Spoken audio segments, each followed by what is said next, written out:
There's been some slight confusion. This bike is actually sold. There's literally not a mark on this bike. It is just in absolutely stunning condition. I mean, you're talking almost 160 mile an hour super sports bike. The guys are waiting basically to take it away in a truck. It's not been cleaned properly. I've not even started it for about a week and a half. It's all a little bit of a flaff. They just turned up and said, "We're here for the bike. What can you do?"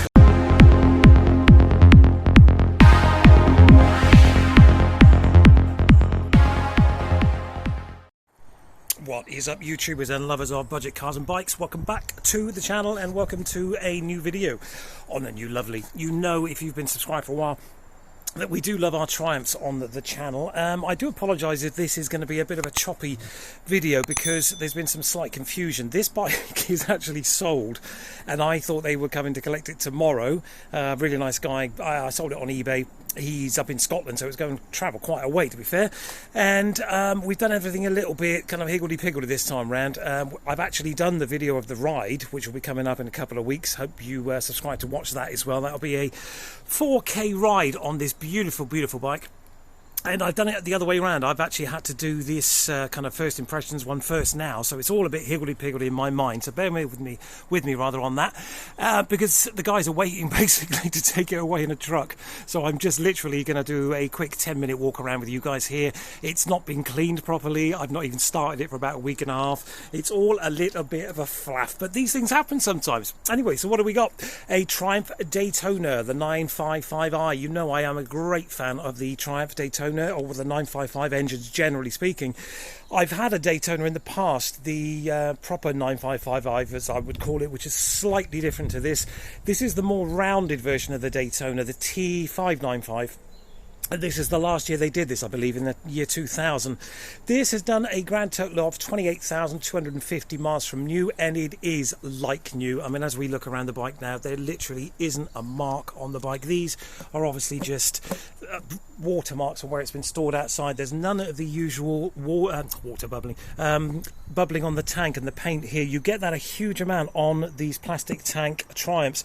You get it on the speed triples, the street triples, the Daytonas, the Mark 1s, Mark 2s as I would like to call it. But this is the Mark 1 in that respect, just purely because it's just denoted by these little kind of, they look like air vents, but they're not. They don't really do anything. I'm not quite sure why they're there. They look cool, I suppose, in that respect. But the second generation of this was all slightly less rounded, as you can see here. It was more of a chop line down like so, more of a shark look in that respect. But this, as you can see, is pretty much immaculate for the mileage. This is just in stunning condition, all fully original in that respect as well. Original exhaust, original indicators. These are actually stock with the bike as well, these carbon infills, original mirrors. Everything on this bike is pretty much original as far as I can see. There's a tiny little bit of rusting now, as you can see on these little bolts for these stanchions down here, purely because it's been outside for a week and it's been very, very damp. Original levers as well. Excuse me, I'm having to do this, as I said, ad hoc, as it were, on the fly. But as I said, I've had one of these in the past, a year 2003, I think it was, and I really, really enjoyed riding that bike. It is such a lot of fun. These offer such incredible value. I mean, you're talking almost 160 mile an hour super sports bike, 130 horsepower, around about 100 Newton meters of torque as well. So I'm trying to remember all the figures and do this for you while the young Polish guys are waiting to take it away, so kind of bear with me. I bought this off a guy very, very local to me. Now, I do believe we talk about prices in the second video, so I won't talk to you about that too much now. But basically, suffice to say, you can get yourself a 160 mile an hour super sports bike, 130 horsepower, 100 Newton meters of torque for a bargain. I mean, a real incredible bargain. And the way these bikes deliver their power is just sublime. I do talk about that on the ride along video as well, which will be coming in a couple of weeks, as I said. Twin headlights as well. This is just a little one up here. Obviously, a lot of people do change these to HIDs or Extreme Vision or Osram night breakers, that kind of stuff. It's something I would have done if I'd have kept the bike, to be honest. And as I was saying, there's literally not a mark on this bike. It is just in absolutely stunning condition. Again, this is going to be quite a short video, purely because, as I said, the guys are waiting outside, and I picked it up locally. I wanted to try another one, but in hindsight, essentially what's happened is I've realised I'm too old. I'm 55 now, and this kind of bike, for me at my age, it's just not going to happen. I went out on this, as I said, the video will be coming up in a couple of weeks. I went out on this for about maybe an hour or so, and as much as I enjoyed it, it almost broke my bloody back and it almost broke my wrist, that kind of stuff. But it's just so much fun. This is a weekend blaster bike. It's not the kind of thing you want to go touring on. It's certainly not the kind of thing you want to go for more than a couple of 100 miles on, in my opinion. But it will offer an amazing amount of weekend fun for you and your buddies for not a lot of money. I mean, literally, I've seen people pay more for a television than for a bike like this.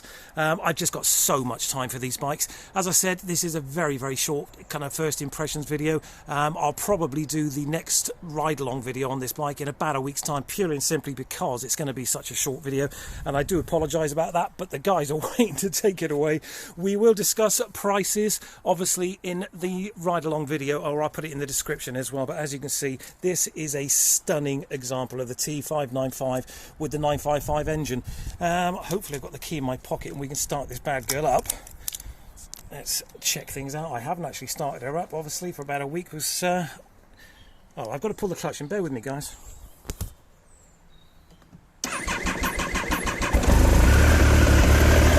as you can see, this has been sat for about a week and it starts without any issue whatsoever. 28,235 miles. Obviously it's going to get a little bit of steam out of here now, but I love this dash as well. Just these white dials, really, really pretty. The only thing I don't really like is these little liner lights up here. I think they're quite ugly.